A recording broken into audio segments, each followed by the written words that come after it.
the supreme perfection. Text number 2. By becoming fixed in this knowledge, one can attain to the transcendental nature like my own. Thus established, one is not born at the time of creation or disturbed at the time of dissolution. Text number 3. The total material substance called Brahman is a source of birth, and it is that Brahman that I impregnate, making possible the births of all living beings, O son of Bharata. Text number 4. It should be understood that all species of life, O son of Kunti, are made possible by birth in this material nature, and that I am the seed-giving father. Text 5. Material nature consists of 3 modes: goodness, passion, and ignorance. When the eternal living entity comes in contact with nature, O mighty armed Arjuna, he becomes conditioned by these modes. Text 6, O sinless one, the mode of goodness, being purer than others, is illuminating, and it frees one from all sinful reactions. Those situated in that mode become conditioned by a sense of happiness and knowledge. Text 7. The mode of passion is born of unlimited desires and longings, O son of Kunti, and because of this, the embodied living entity is bound to material fruitive actions. Text 8. O son of Bharata, know that the mode of darkness, born of ignorance, is the delusion of all embodied living entities. The results of this mode are madness, indolence, and sleep, which bind the conditioned soul. Text 9. O son of Bharat, the mode of goodness conditions one to happiness, passion conditions one to fruitive action, and ignorance covering one's knowledge binds one to madness. Text number 10. Sometimes the mode of goodness becomes prominent, defeating the modes of passion and ignorance, O son of Bharat. Sometimes the mode of passion defeats goodness and ignorance, and at other times, ignorance defeats goodness and passion. In this way, there is always competition for supremacy. Text 11. The manifestation of the mode of goodness can be experienced when all the gates of the body are illuminated by knowledge. Text 12. O chief of the Bharatas, when there is an increase in the mode of passion, the symptoms of great attachment, fruitive activity, intense endeavor, and uncontrollable desire and hankering develop. Text 13. When there is an increase in the mode of ignorance, O son of Kuru, darkness, inertia, madness, and illusion are manifested. Text 14. When one dies in the mode of goodness, he attains to the pure higher planets of the great sages. Text 15. When one dies in the mode of passion, he takes birth among those engaged in fruitive activities. And when one dies in the mode of ignorance, he takes birth in the animal kingdom. Text 16. The result of pious action is pure and is said to be in the mode of goodness. But action done in the mode of passion results in misery, and action performed in the mode of ignorance results in foolishness. Text 17. From the mode of goodness, real knowledge develops. From the mode of passion, greed develops. And from the mode of ignorance, develop foolishness, madness, and illusion. Text 18. Those situated in the mode of goodness gradually go upward to the higher planets. Those in the mode of passion live on the earthly planets, and those in the abominable mode of ignorance go down to the hellish worlds. Text 19. When one properly sees that in all activities, no other performer is at work than these modes of nature, and he knows the Supreme Lord, who is transcendental to all these modes, attains my spiritual nature. Text 20. When the embodied being is able to transcend these 3 modes associated with the material body, he can become free from birth, death, old age, and their distresses, and can enjoy nectar even in this life. Text 21. Arjuna inquired, O my dear Lord, by which symptoms is one known who is transcendental to these 3 modes? What is his behavior, and how does he transcend the modes of nature? Text 22. The Supreme Personality of Godhead said, O son of Pandu, he who does not hate illumination, attachment, and delusion when they are present, or long for them when they disappear, who is unwavering and undisturbed through all these reactions of the material qualities, remaining neutral and transcendental, knowing that the modes alone are active, who is situated in the self and regards alike happiness and distress, who looks upon a lump of earth, a stone, and a piece of gold with an equal eye, who is equal toward the desirable and the undesirable, who is steady, situated equally well in praise and blame, honor and dishonor, who treats alike both friend and enemy, and who has renounced all material activities. Such a person is said to have transcended these modes of nature. Text 26. One who engages in full devotional service, unfailing in all circumstances, at once transcends the modes of material nature, and thus comes to the level of Brahman. Last text, 27. And I am the basis of the impersonal Brahman, which is immortal, imperishable, and eternal, and is the constitutional position of ultimate happiness. So what are the modes of nature? What are the three modes? Goodness, passion, and the other one? Ignorance. So these modes of nature are all pervasive in all activities that we do in the material world. And as we heard, they're like the background of activities. Particularly, we can see how their influence is in times of day. So in the mode of passion is characterized to be, as we heard, of one that has influences one for great endeavor, activity, enjoyment. And this is what we see that goes on during the daytime. And then in the evening, where most crime happens when the sun goes down, a lot of ignorance, activities of ignorance take place.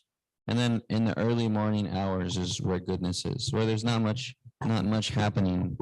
And these are the times that are most conducive for self-realization or spiritual practices, is the morning times. Because of that, being in the mode of goodness. And as we heard, that these modes of nature are actually on the material platform, but the soul, who we are, is beyond that. So Arjuna asks, how does one transcend these modes? Because these are material. And what is the symptom of one? What are the symptoms of one who has actually achieved that transcendence of these modes? And Krishna gave his explanation. And ultimately, he says, one who is fully, in all circumstances, engaged in my service, they can transcend the modes of nature. So spiritual life even may look like we're doing things in a certain mode of nature, but when one actually is engaged in service to Krishna, it actually is transcendental. This, of course, a pure platform. So, like one can say, well, Arjuna is a warrior and he's a Kshatriya, a warrior class of men. So then this is characterized in the mode of passion, that is fighting, pride, great endeavor like that. So one could say, well, is he in passion? But no, he's not in passion, because he is actually doing his duty, or he's doing his dharma, and it's connected with Krishna because he's doing his duty for Krishna. But if he were to just fight on his own and go against dharmic principles, then yeah, it would be characterized as a mode of passion, just a mode of passion.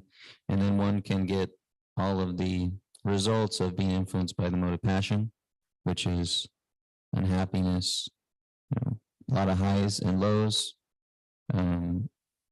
hankering for always desiring more and more material enjoyment, like that. So our society today is more or less totally run off of the mode of passion and ignorance.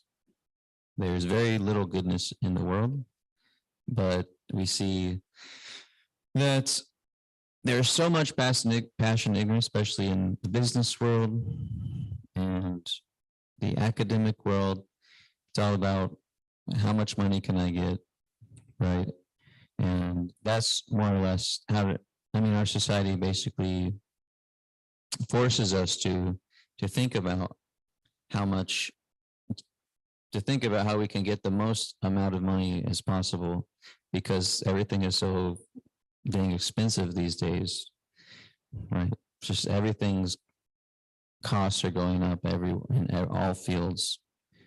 So one has to think about, okay, well, how can I be financially secure? And then, there's all sorts of factors which are involved in finding that security, which is not actually attainable in the material world. You can't have full security in the material world, or full comfort. It's not possible. But one could have some security for some time due to one's karma and one's endeavor. But the whole point is that we want to transcend these modes of nature, because by being influenced by this goodness, passion, ignorance, then we experience these symptoms, which is explained here. Goodness, being purer than others, is illuminating, frees one from all sinful reactions. Those situated in that mode become conditioned by a sense of happiness and knowledge. So that may sound nice, but the fallacy is that this sense of happiness and knowledge actually gives one pride. And it's not necessarily spiritual knowledge. It's just knowledge that one has, that, like, if somebody is more educated than somebody else, they might have bigger vocabulary. They might be a philosopher, or it's characterized as a scientist or poet, people that are a little more of the higher educated realm of society. Right here, scientist, philosopher. So they become proud of their knowledge. And because they generally improve their living conditions, they feel a sort of material happiness. But they're bound. So the analogy you may have heard is just like having gold chains that are binding you. So whether you have a gold chain or a bronze chain or a silver chain, if you're, let's say, handcuffs, you have gold handcuffs, silver handcuffs, and bronze handcuffs, still you're chained up, you're bounded, you can't actually get your hands free. So it doesn't matter what kind of material it's there, you're still bound. So that's the principle.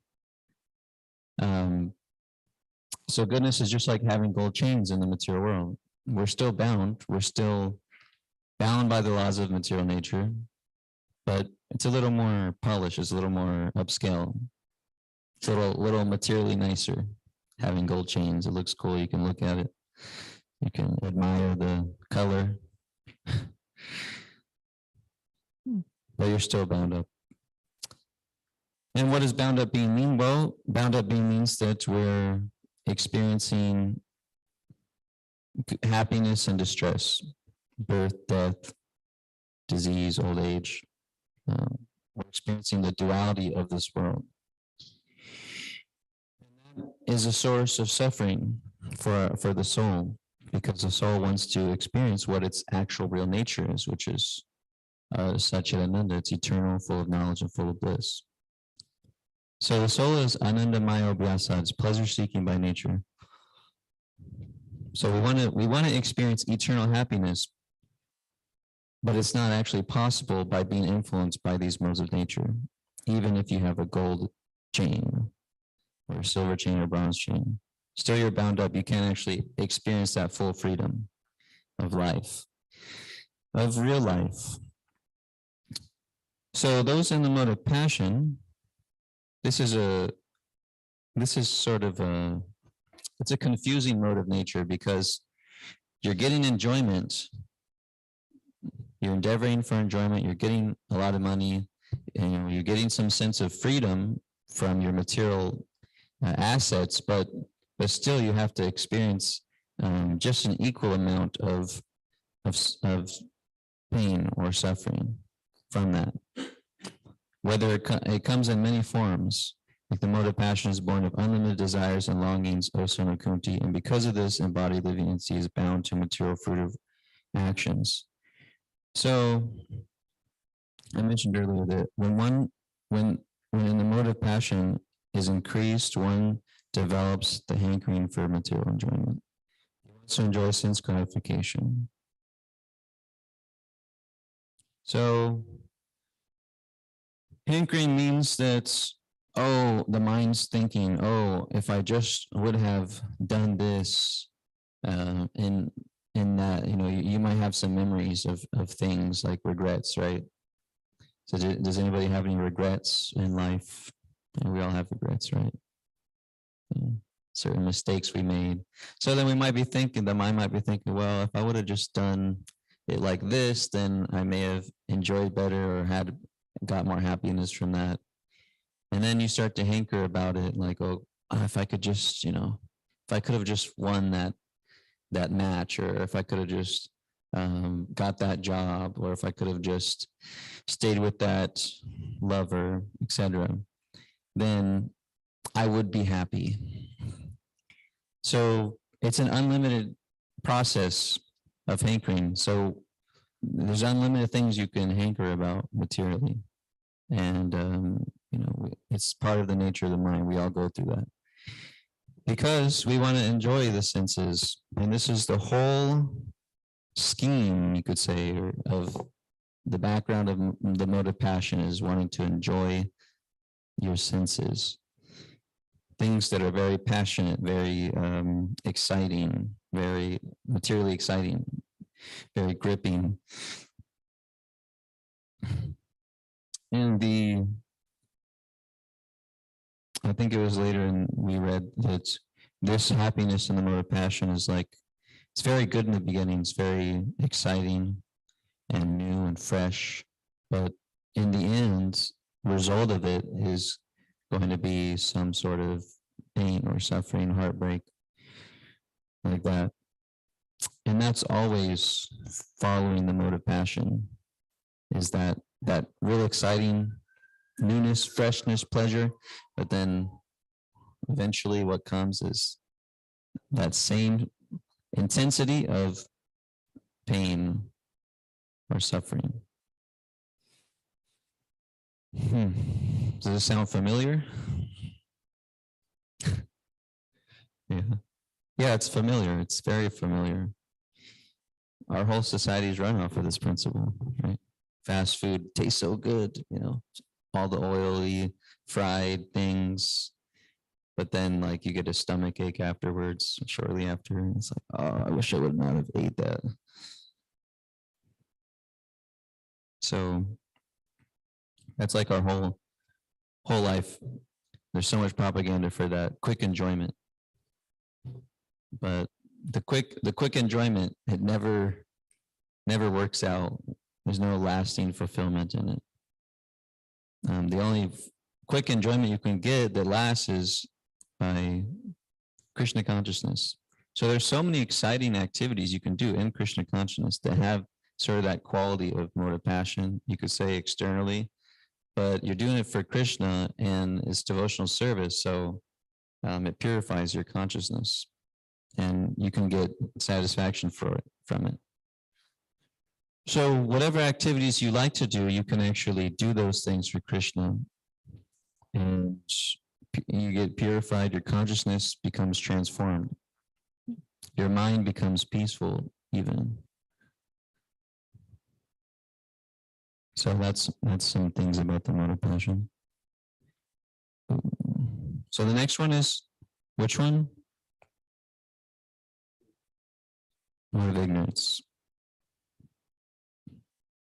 O son of Bard, know that the mode of darkness, born of ignorance, is the delusion of all embodied living entities. The results of this mode are madness, indolence, and sleep, which bind the conditioned soul. So this mode is like a spell. I mean, all the modes are like spells. what is a spell? A spell is a state of like no control, right? When you're under a spell, you're totally influenced by the spell. And so you're doing things according to however the spell is,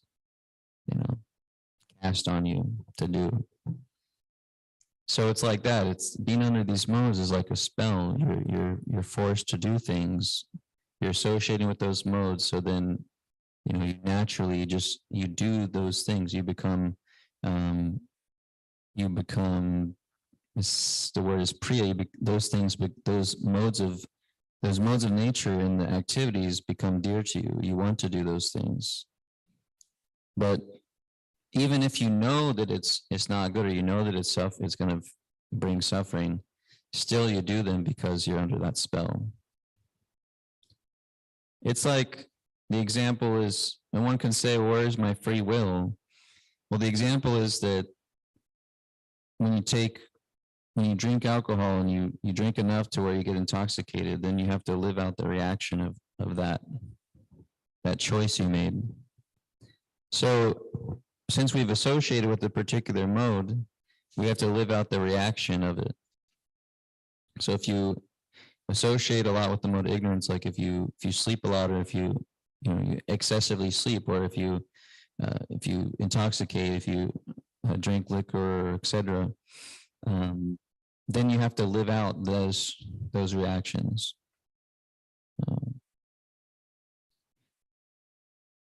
And then you'll get a chance to make a choice later on to do it again or not. So these modes are like a spell upon the conditioned living entity. We're so small, We need assistance from Krishna to actually break free. And that is what Arjuna wants Krishna to bring up at the end of the chapter, which is, how can one transcend? And that is by devotional service, unfailing in all circumstances. So, when we talk about these things, it could be easy to feel like inadequate, because we're still very much influenced by these modes of nature.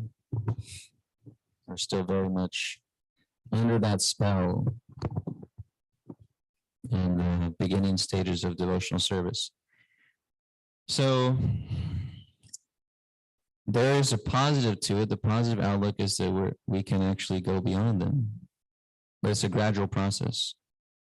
I was just reading recently, I believe it's in the third chapter, verse 35. Prabhupada says that purifying the heart is a gradual process. One has to gradually purify their consciousness. So he says it's not like an immediate abrupt thing. He says not by abrupt endeavor, like a result of having an abrupt, advancement. It's not possible, but it requires a gradual advancement. So what does that actually mean, to have gradual advancement versus like an abrupt advancement? Abrupt advancement is the expectation that, okay, I chant Hare Krishna, I chanted 16 rounds a few times. Why am I not pure now? Or I said Krishna, that frees me from, the Shastra says it frees me from thousands of sinful reactions, more than I could commit even in this lifetime. So why am I not seeing Krishna? Why am I not experiencing blissful states when I'm chanting? So these are the expectations that we have, but it's actually, that's the mode of passion. It's like you want it now, but you can't get it now. You can get something now, but it's not going to be the full lasting thing. Krishna generally gives you some of it now, but it's a gradual process. So one has to gradually get to the pure platform. And that gradual climb towards perfection or towards purity, there's various speeds. It's like driving on the highway. There's various speeds to go to get to the place. Somebody may be going 70, somebody may be going 60, somebody may be going 55. Somebody's car may be, they may have their hazard lights on, or they're only going 45 miles per hour. Or somebody's tires, blown out and they're going, they're just rolling down the road, or somebody's tire blew out and now they're on the side of the road. So like that, if there's a one destination highway, which is back to God, to the pure platform, and we're all on it, we're all like, going different speeds. But still, it has to be gradual. It is gradual. There's a certain distance to go. One will not attain it right away by going 100 miles, even 100 miles per hour. So it doesn't really matter in one sense, like how fast you're going, because you're going to get there eventually, and we have an eternal amount of time to get there. But if you could go faster and there's no police there to give you a ticket, then why not, right? If you have the ability, if you have the capability, you have the car, the mechanics, you have the skills to drive that fast, then why not go 100 miles per hour? Very rare people can do that. Very rare people can have those capabilities. I was fortunate to be with someone who really was like 100 miles per hour personified. I was with him for a few years. And yeah, the things that he did were incredible. And you can kind of like, it's kind of like for some time I was riding his wave, or I was, I'm thinking of this image of somebody going fast. Like when I was younger, we would have somebody would be riding a bike, and then somehow or other I'd latch myself onto the bike and I'd be going, with them on whatever I had, like skates or something. Had on skates and was latched onto someone's bike, and he was pedaling and going fast, and so I was also going fast. So for some time, if somebody's at that level where they can advance very quickly, then you may not be there, but you can kind of latch on and advance with them.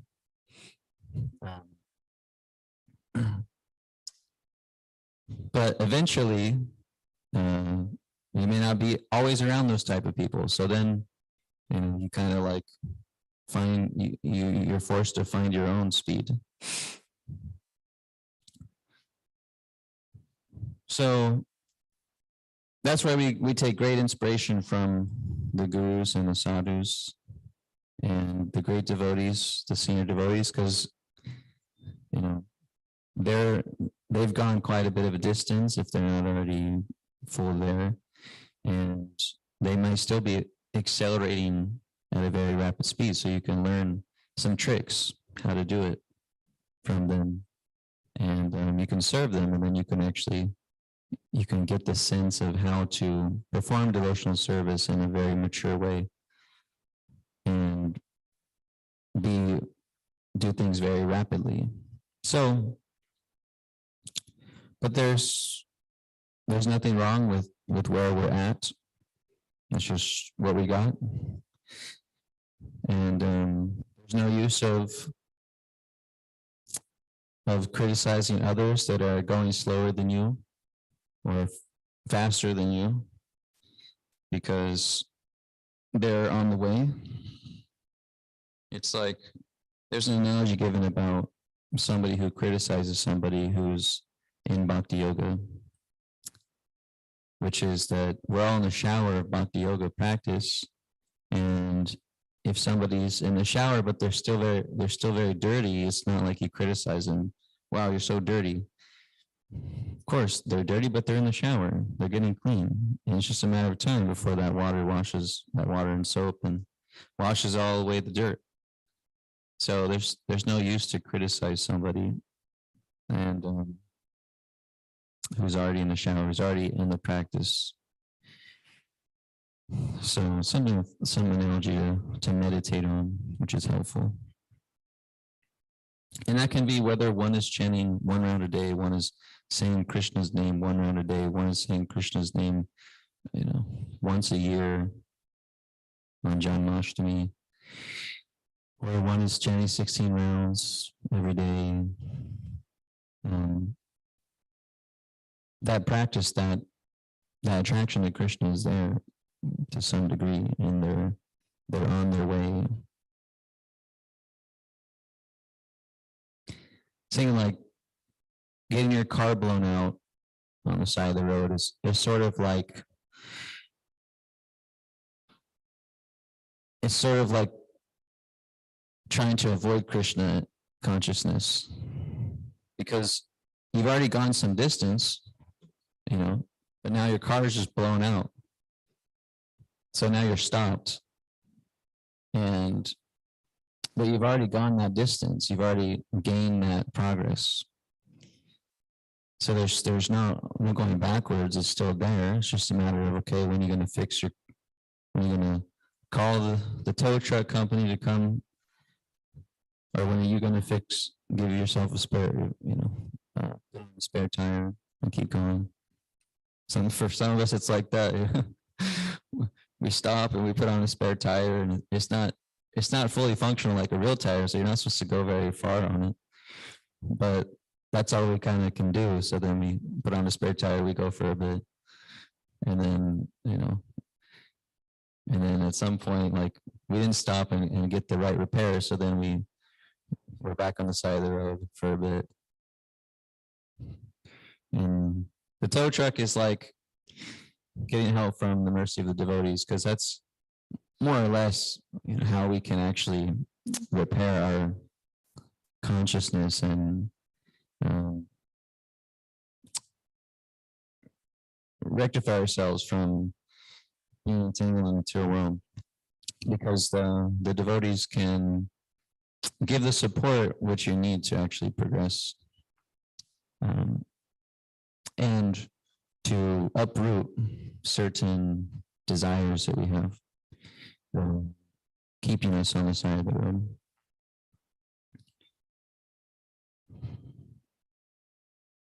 That's a cool analogy, huh? Just going in this car on the highway. Yeah, so we've all begun our journey. So now it's just a matter of continuing. Time is going, so there's not much we can do about it. There's not much we can do to halt the influence of time. So time is going to push us in a direction, and we're forced to go, whether we're influenced by the modes of nature, or we're trying to get ourselves out of the modes of nature, or we're already out of the modes of nature. We are acting in this world. It's impossible to stop activity. Are there any comments or questions?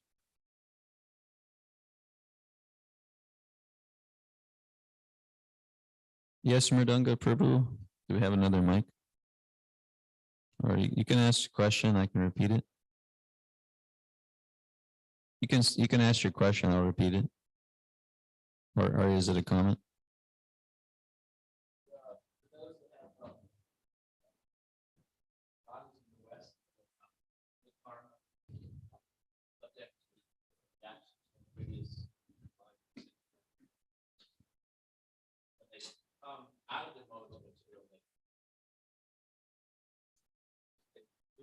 Out of the mode material nature, then how do they stay out of the mode material nature, considering that they have to deal with their body on a regular basis?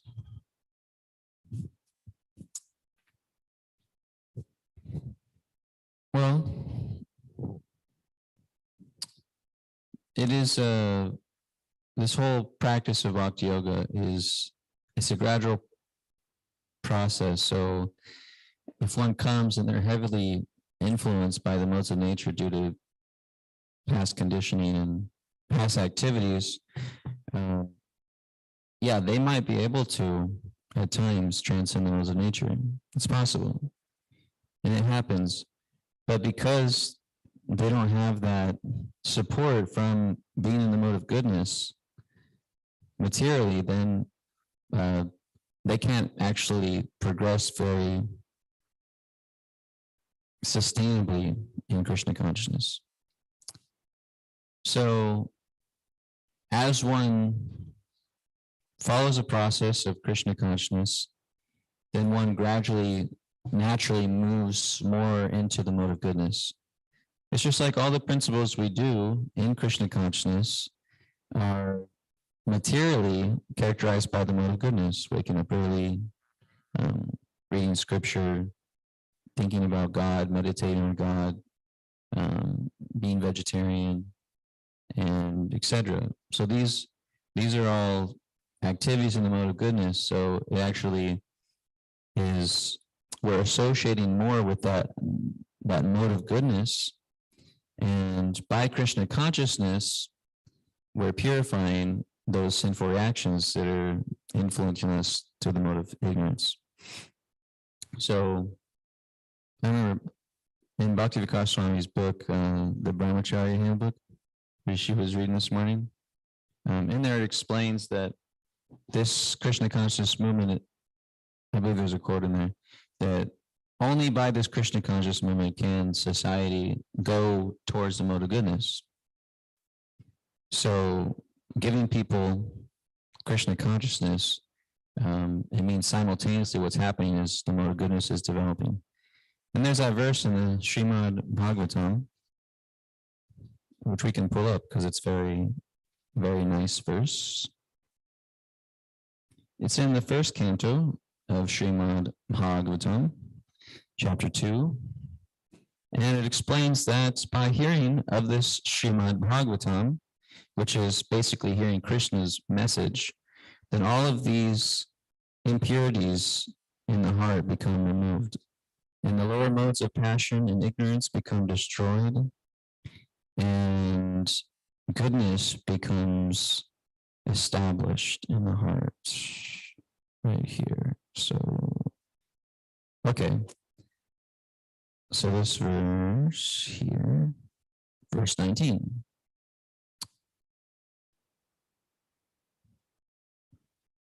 Actually, let's read together the verse before this one too. So we can chant the Sanskrit and English together because they're really beautiful verses.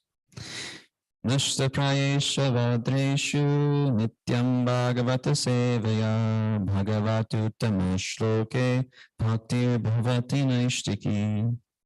By regular attendance in classes on the Bhagavatam and by rendering of service to the pure devotee, all that is troublesome to the heart is almost completely destroyed, and loving service unto the personality of Godhead, who is praised with transcendental songs, is established as an irrevocable fact.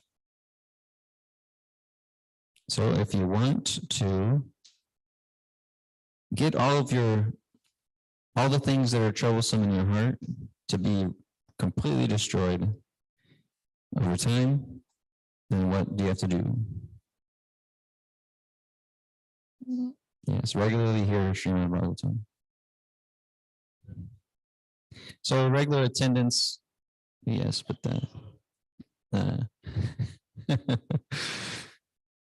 so yeah, regular attendance, basically hearing Srimad Bhagavatam regularly, which is hearing the messages of Krishna. So text number 19. Tada rajastamo bhava kamalobhadayaschaye cheta eterna vidham stitam sattve prasidati.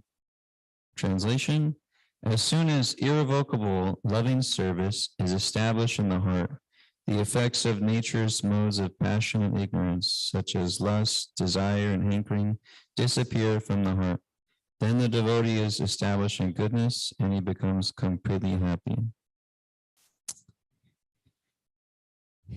So a prerequisite of having that loving service established in the heart, that love for God, what has to happen is these modes of passion ignorance have to be disappeared. They have to have disappeared.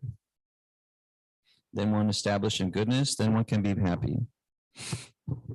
So how to get those? Then the previous verse talks about how we hear Srimad Bhagavatam, which essentially we perform devotional service. I believe this next verse has also, that's good too. Evam prasana manaso bhagavad bhakti yogataha bhagavad tattva vijnanam mukta sangasya jayate.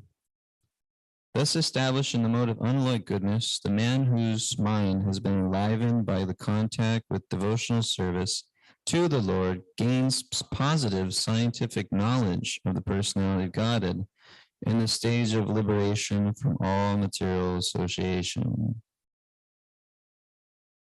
So in this, when this unalloyed goodness is established in your heart, then you become enlivened by devotional service.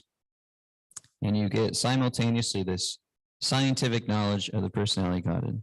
And what that means is that one gets this pratyaksha, or this direct realization of God's existence, the direct realization of Krishna's form, name, qualities, pastimes, etc., which is all the activities we're doing is all about hearing and chanting about Krishna, serving Krishna. And when these modes of passion ignorance we become more free from them, then we derive even more satisfaction and happiness from these activities that we do. Like hearing this class, it may be, even if the speaker is boring like me, the subject matter is not boring. So if your consciousness is more pure, then you can derive great satisfaction by hearing the subject matter of Krishna. And then when you have arti, it may not be hearing chanting or watching the arti, it may not be so relishable now, but as one becomes more purified, one becomes enlivened by these activities. And we see that advanced devotees, when you get to observe them, they're so enlivened by just very simple tasks in Krishna consciousness. It's inconceivable, actually. And it can be anything, any type of service. They become so enlivened because it's connected to that powerhouse of energy. That the electric wave is there, electric wave of bliss. So these are some things to look forward to. But for now, we can be enlivened too by various devotional activities as well, because that keeps us, Krishna wants us to have that because it keeps us going. Okay, so to wrap that up, basically, this is the best use of a bad bargain. Yeah, coming from the West, material conditioning of being raised in America and having this background that we have in Western civilization, being born in American families, that it's interesting when you think about the lineage, like those from India, their lineage, those who are from India, their lineage, their forefathers and their lineage, you can trace it all the way back to Krishna, or they might have a great grandfather who was a great sage, or like that. But for Americans, it's like, my great grandfather was a farmer who was eating meat all the time, and etc. like that. So yeah, it's a different, it's definitely a different experience being from these Western civilizations, having a body of forefathers from those Western civilizations versus from India. And that's why India's Bharatvarsha is the land of pious activities. It's the most favorable birth for devotional service in general. Of course, one can have very favorable birth. I mean, the most favorable birth is being born in a family of devotees. because then one hears the proper message of Krishna consciousness from early years. Versus nowadays, if you take birth, even in India, then mostly everybody from India hears about all these. There's so much of a misunderstanding about the demigods and about is God, is God a person, is God a person. There's just so much knowledge, so many teachers that are teaching from the Vedas, and it's confusing. So no matter what you try to do or what circumstance you're in, there's always some positive or negative to it in the material world. So yeah, you might the positive is that you hear about Krishna when you're very young, and if you're born in India, but then the negative is that nobody really knows who Krishna really is.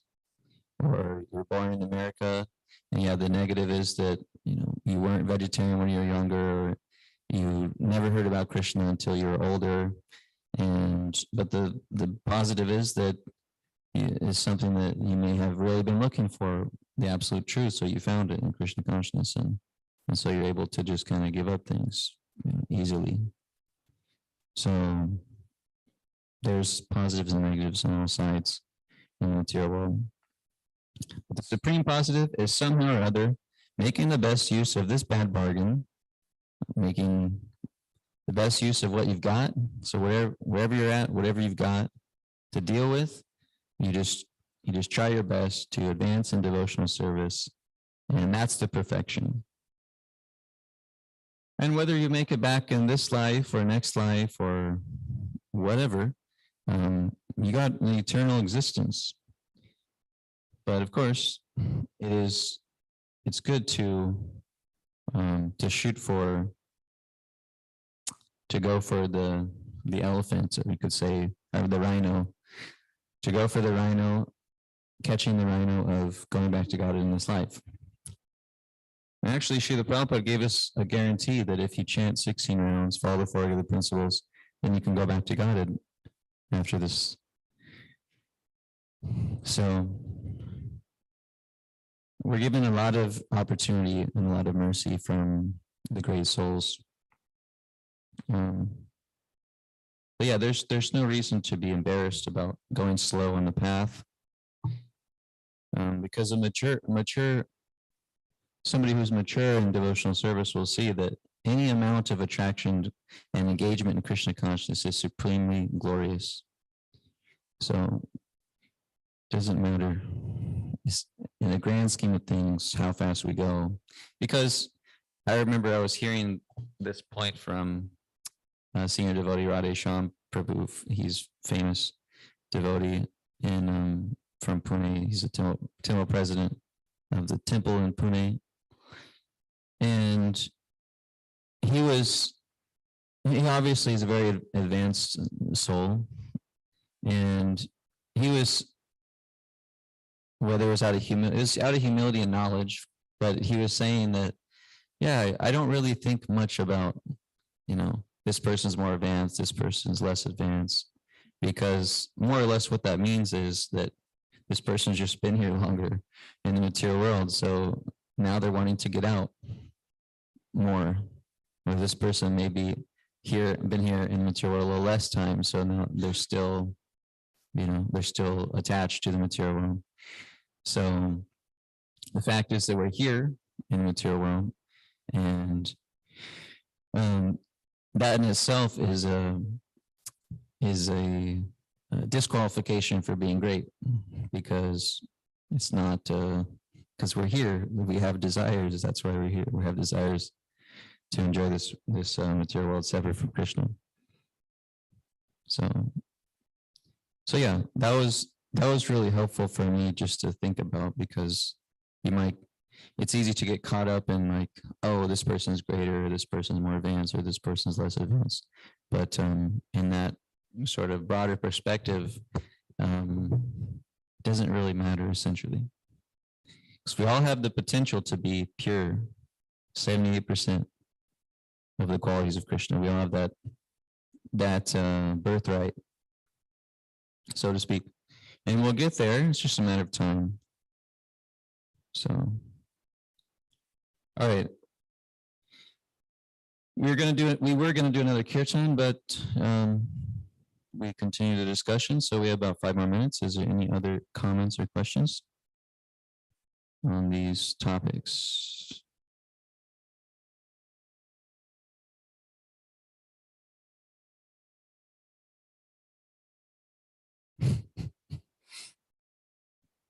Does everybody want to try to get out of the modes of nature?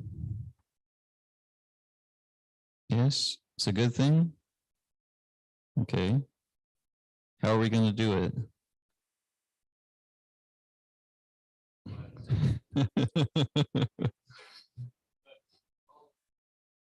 Follow Hirishi's Bhagavatam class this morning. It was a good class. Yeah. If you want to read, if you want to hear Bhagavatam, we're online every day on YouTube. It's starting about 7:40 in the morning a.m. Rupa Nuga Vedic College YouTube page. So tomorrow's a good class by Krishna Ch14, Srila Prabhupada disciple. He gives nice classes.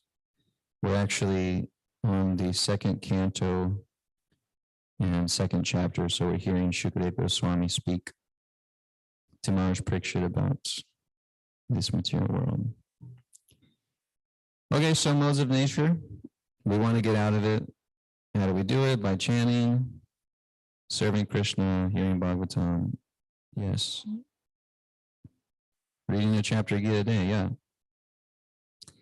Yeah, the whole practice of Krishna consciousness is all about strengthening your getting spiritual strength, and so that you can continue on in spiritual life, so you can get the higher taste and get knowledge so that you can navigate through this world in a way that's in your highest self-interest. So that is the byproducts of performing devotional service. Okay. Is there anybody has a, yes? Magadari?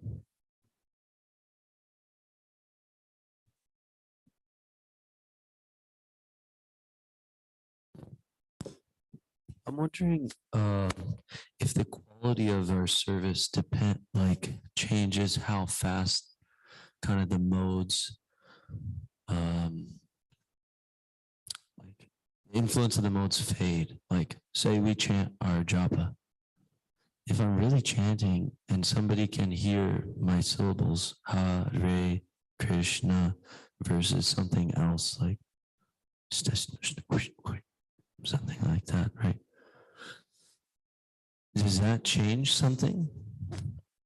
Because I'm just wondering if the quality of the service makes a difference. Mm-hmm. Yeah, well, the thing is the quality is also dependent on advancement. It's like I could be externally saying all my syllables, but do I have the proper mood of chanting? Versus somebody who is chanting, who is more pure, and they're chanting, but they're not necessarily, you can't hear all their syllables. Their quality may even be better still than mine. So I want us to give that kind of, benefit of the doubt to more senior devotees, I've noticed.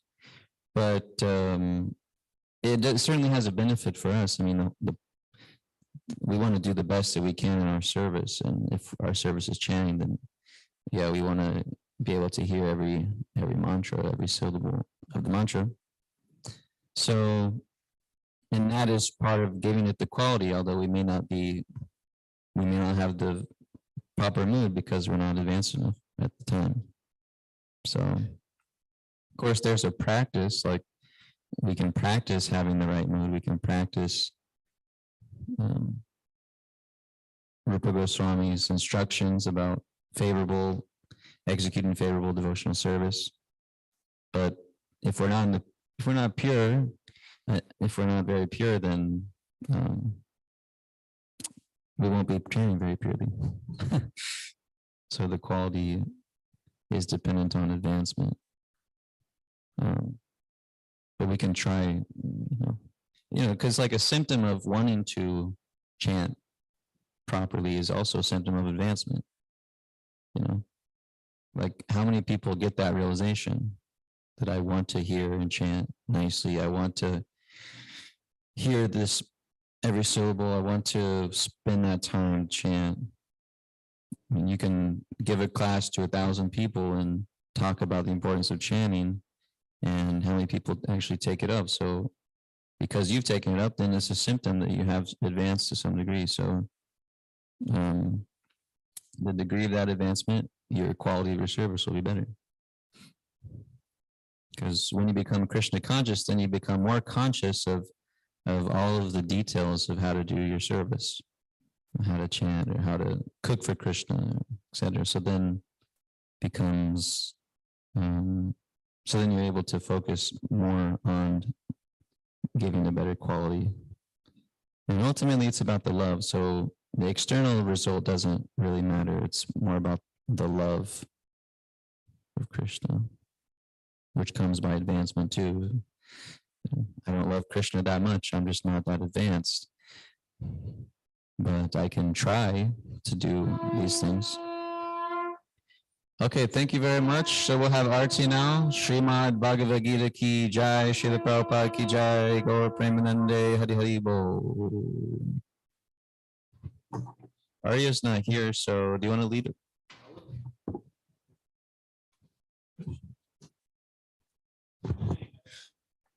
Kiba Jaya Jaya Gora Chande Arutika Shobha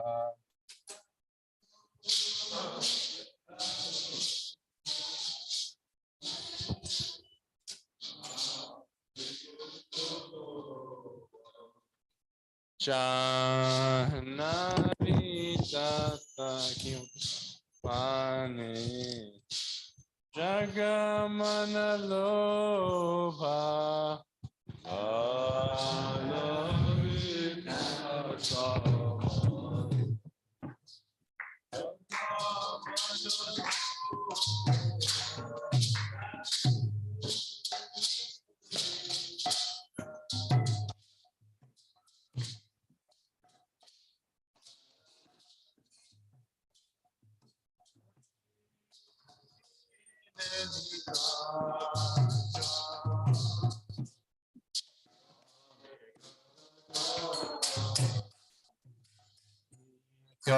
Kate Vipashim Asa Chakradha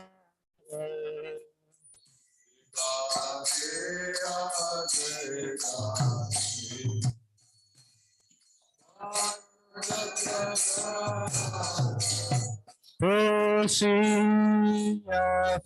Gorachan Radha Sinhasan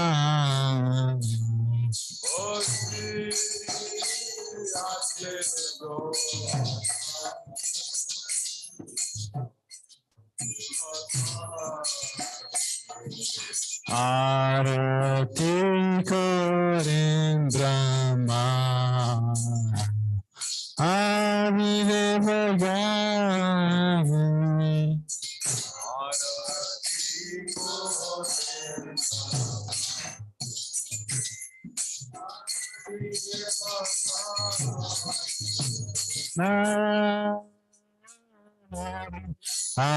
Adikori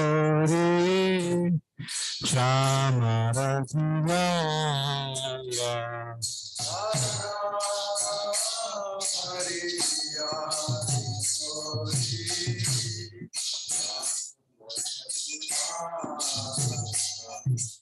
Sanjaya Mukunda Vasu Koshadikaya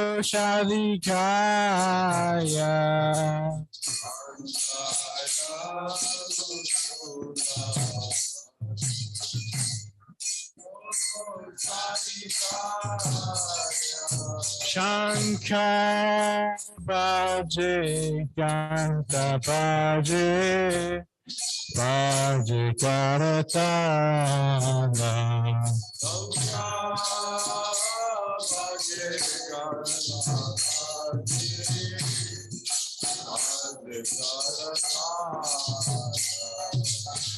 Madhura Mridanga Baje Paramarasala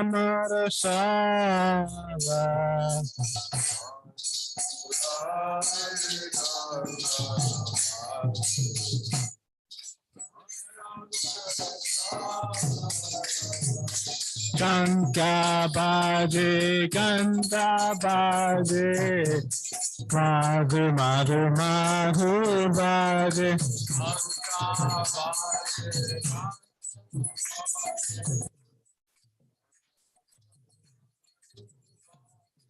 Shanka Baje Ganta Baje Madhu Madhu Madhu Baje Shanka Baje Ganta Baje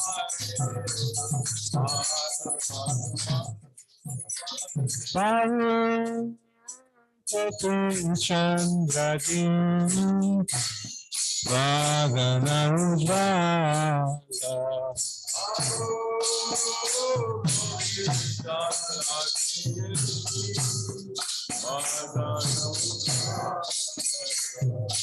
Kala Deshe Bahamala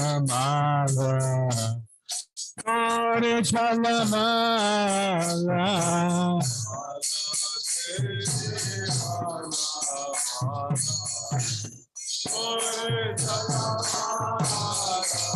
Shiva Shuka Narada Premi Javagada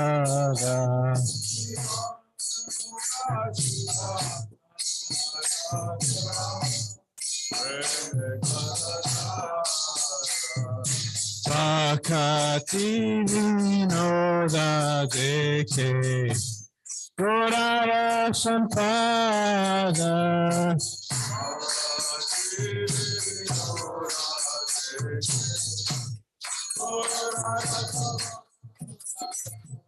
Gorangera Shobha Jagadane Manalobha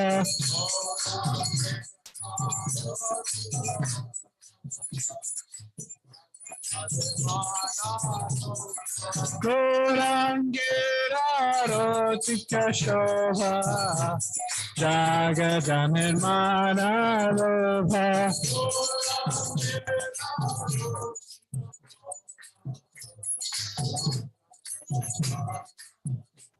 Wo Jagadane Manalobha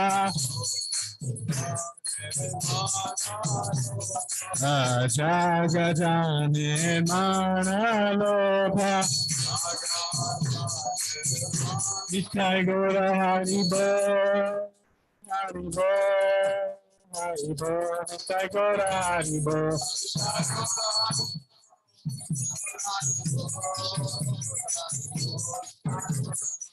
Nitai Gora Haribo Haribo Haribo Nitai Gora Haribo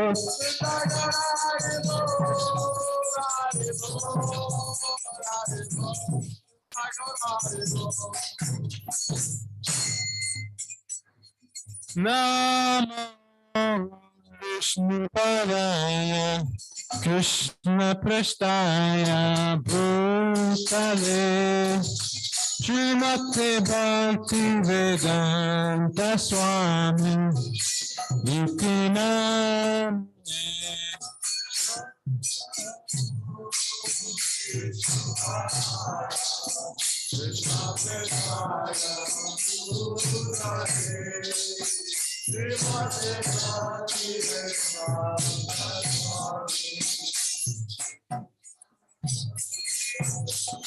Namaste Saraswati Devi Gauravani Pracharine Nirvishesha Shunyavadi Pashatya Rishatarine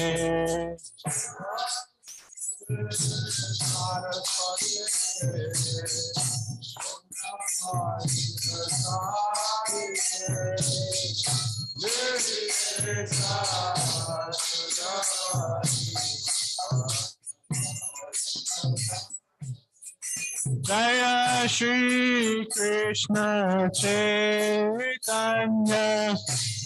Prabhu Nityananda Shri Advaita Gadadhar Shiva Shri Gaura Bhakta Vrinda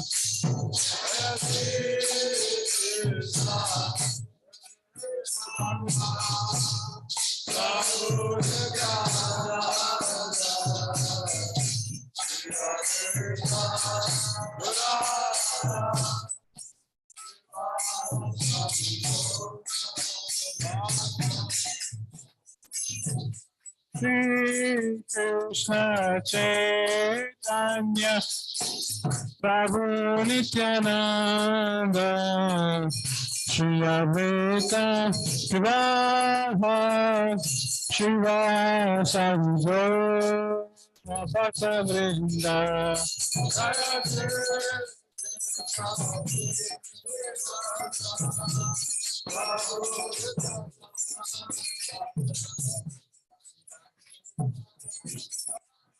Hari Bol.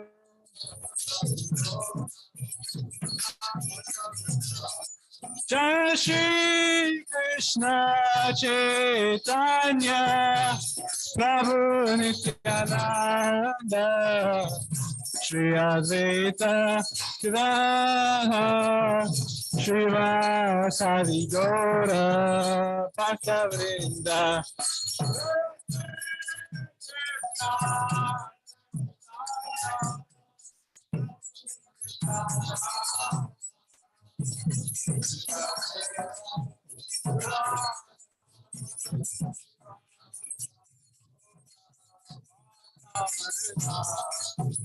Hare Krishna, Krishna Krishna, Hare Hare, Hare Rama, Rama Rama, Hare Hare.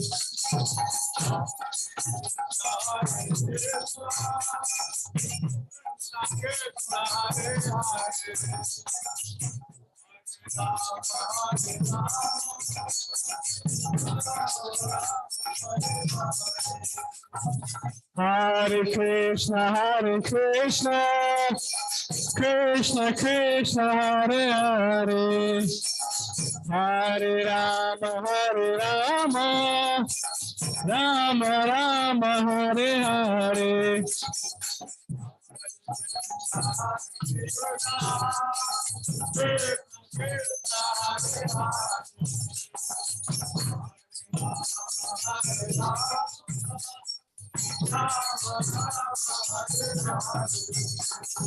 Hare Krishna,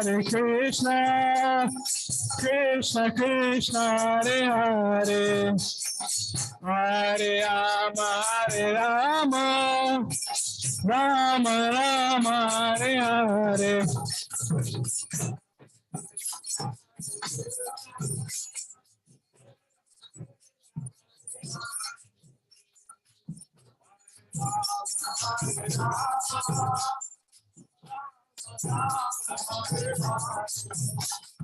Hare Krishna, Krishna Krishna, Hare Hare, Hare Rama, Rama Rama, Hare Hare.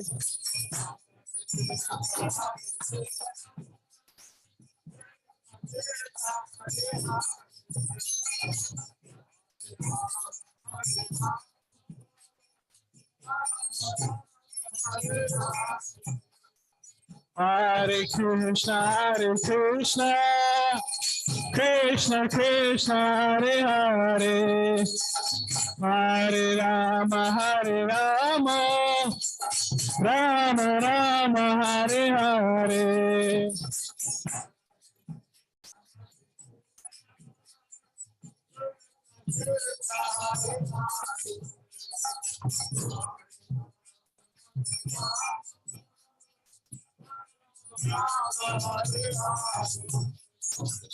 Hare Krishna,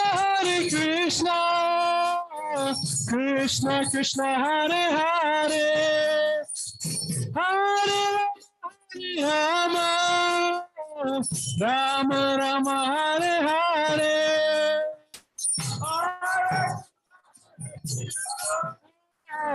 Krishna Krishna, Hare Hare, Hare Rama,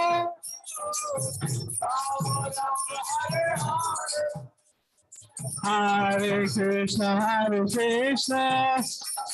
Krishna Krishna, Hare Hare, Hare Rama, Rama Rama, Hare Hare.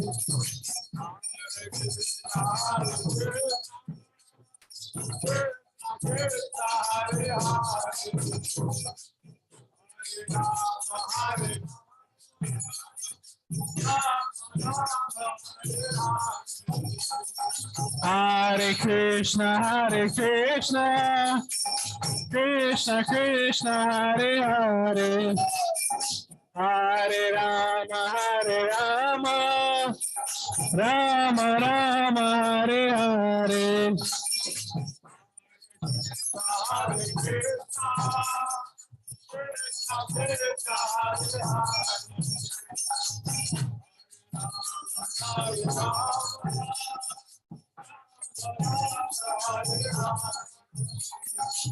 Hare Krishna, Krishna Krishna, Hare Hare, Hare Rama, Rama Rama, Hare Hare.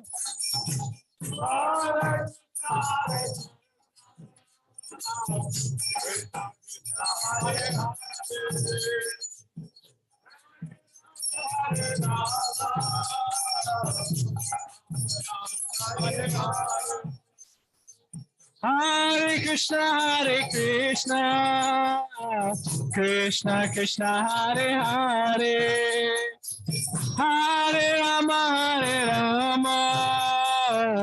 Rama Rama, Hare Hare.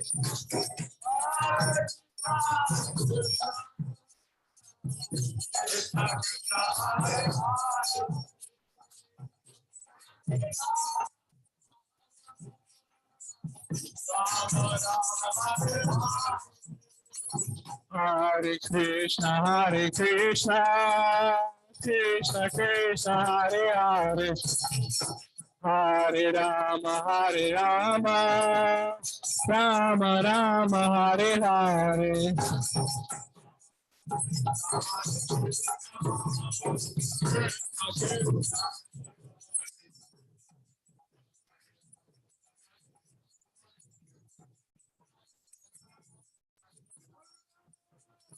Hare Krishna, Krishna Krishna, Hare Hare, Hare Rama, Rama Rama, Hare Hare.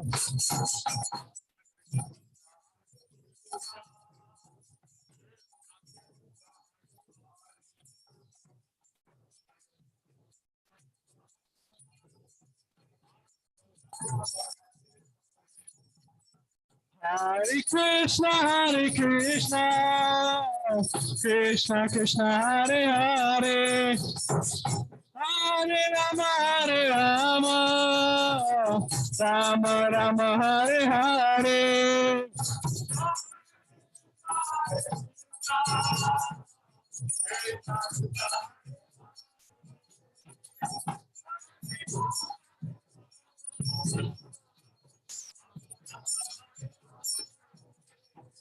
Hare Krishna, Krishna Krishna, Hare Hare, Hare Rama, Rama Rama, Hare Hare.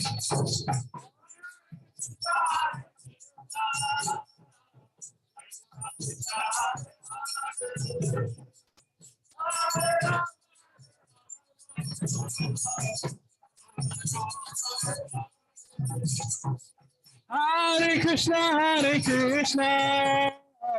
Krishna Krishna, Hare Hare, Hare Rama, Rama Rama, Hare Hare.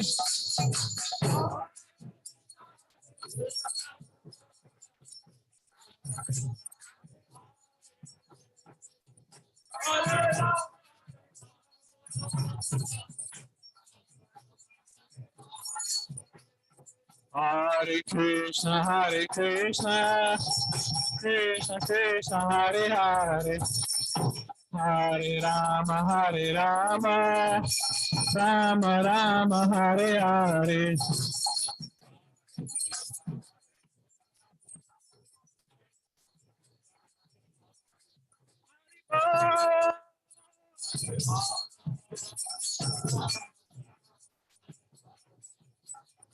Hare Krishna, Krishna Krishna, Hare Hare, Hare Rama, Rama Rama, Hare Hare.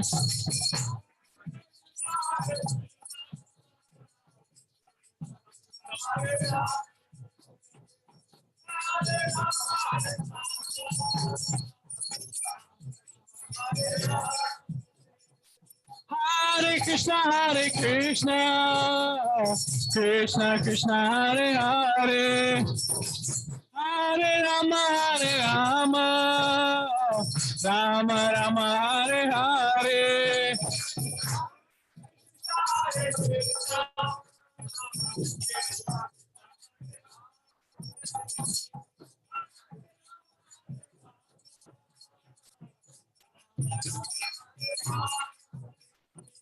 Hare Krishna, Krishna Krishna, Hare Hare, Hare Rama, Rama Rama, Hare Hare.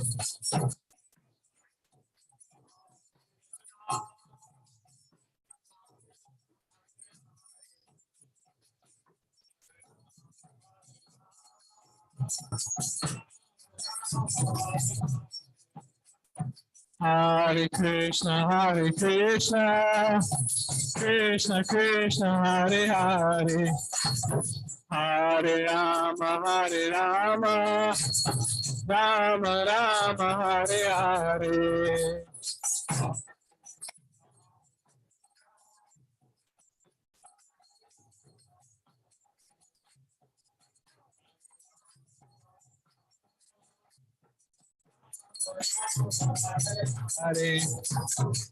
Hare Hare Krishna, Krishna Krishna, Hare Hare, Hare Rama, Rama Rama, Hare Hare.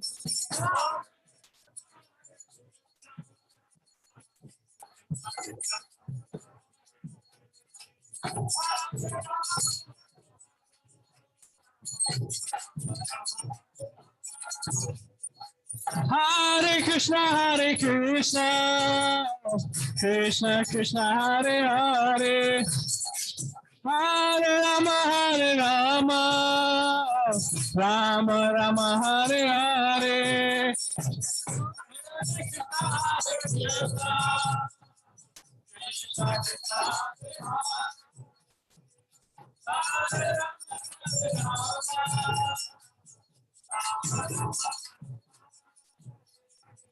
Hare Krishna, Krishna Krishna, Hare Hare, Hare Rama, Rama Rama Hare Hare.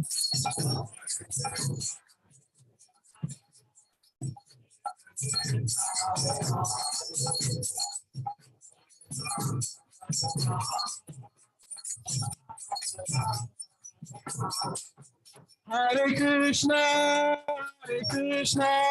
Krishna Krishna, Hare Hare, Hare Rama, Rama Rama, Hare Hare.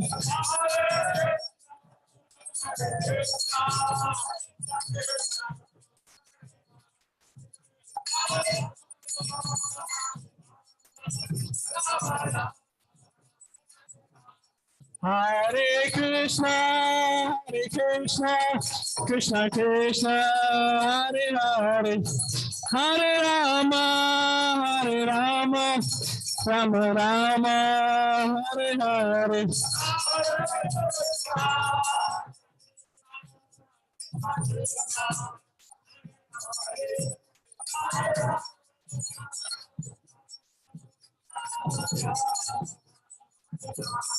Hare Krishna, Krishna Krishna, Hare Hare, Hare Rama, Rama Rama, Hare Hare.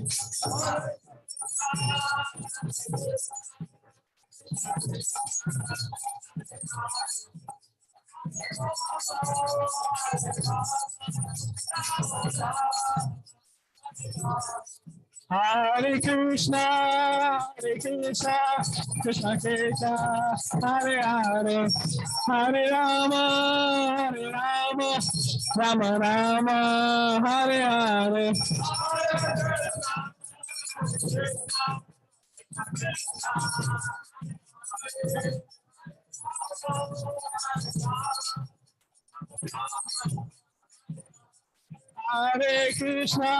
Hare Krishna, Krishna Krishna, Hare Hare, Hare Rama,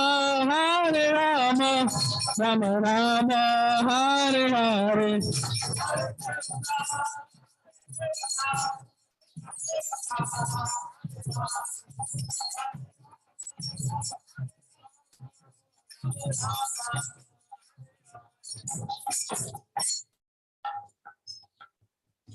Jai Om Vishnupad Paramahamsa Parivraja Kacharya Ashtottara Shata Shishima.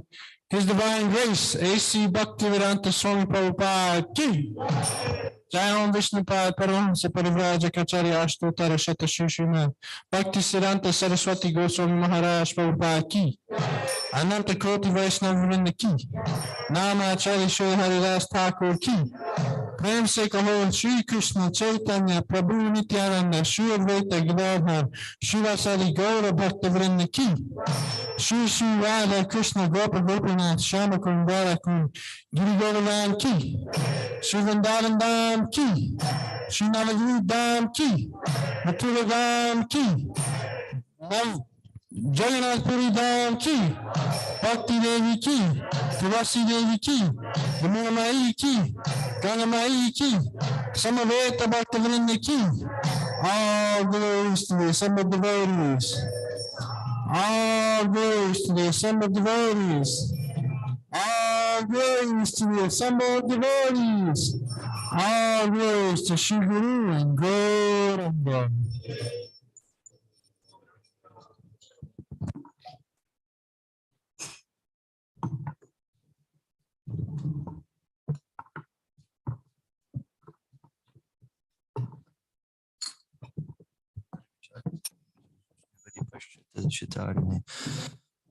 Namaste Narasimhaya.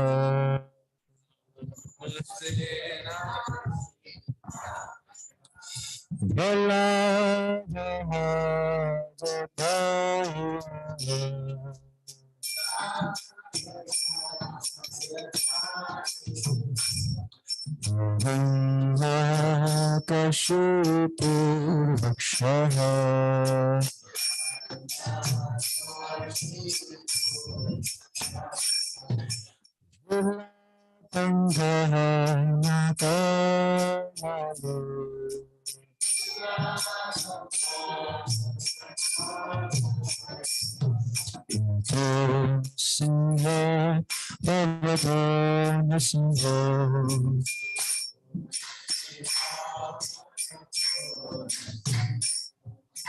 Bhakto yato yantato Nasimho.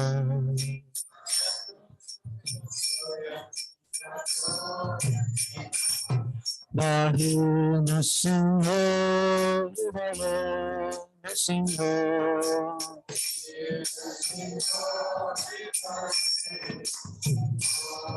Narasimha Maryam Sharanam Prapade.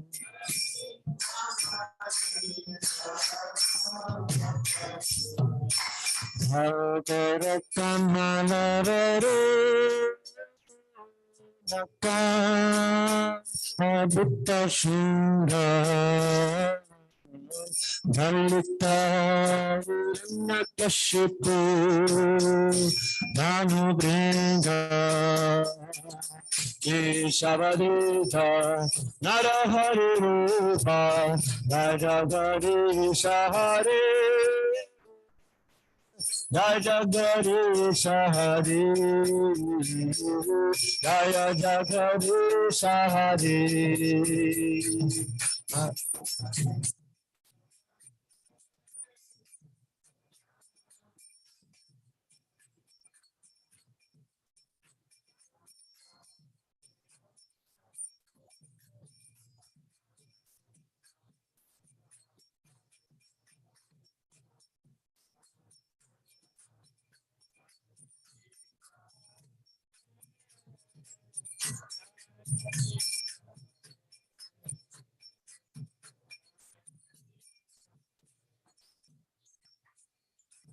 Nrsimhadev ki jai, Prahlad Maharaj ki jai.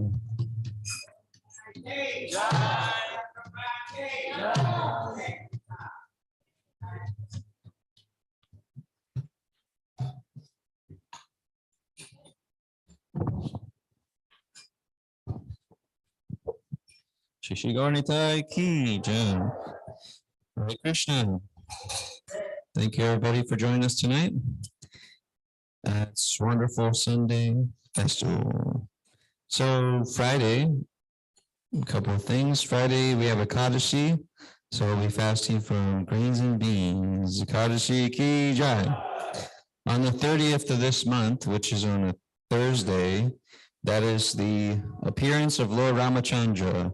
Shri Ram Navami Mahotsava ki jai.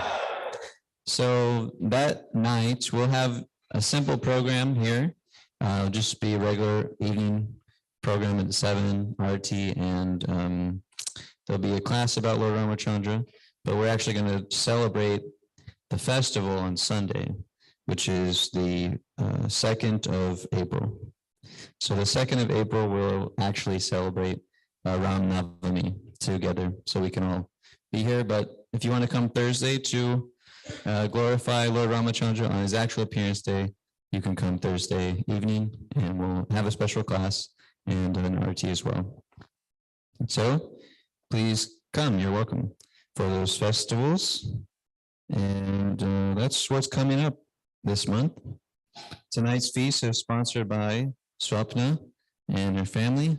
Let's all give a Haribol. Haribol. Thank you very much for sponsoring, for the pleasure of the Lordship Shishi Gaurnitai and the assembled Vaishnavas. So 30th is a Thursday, Ram Navami on 30th, yeah.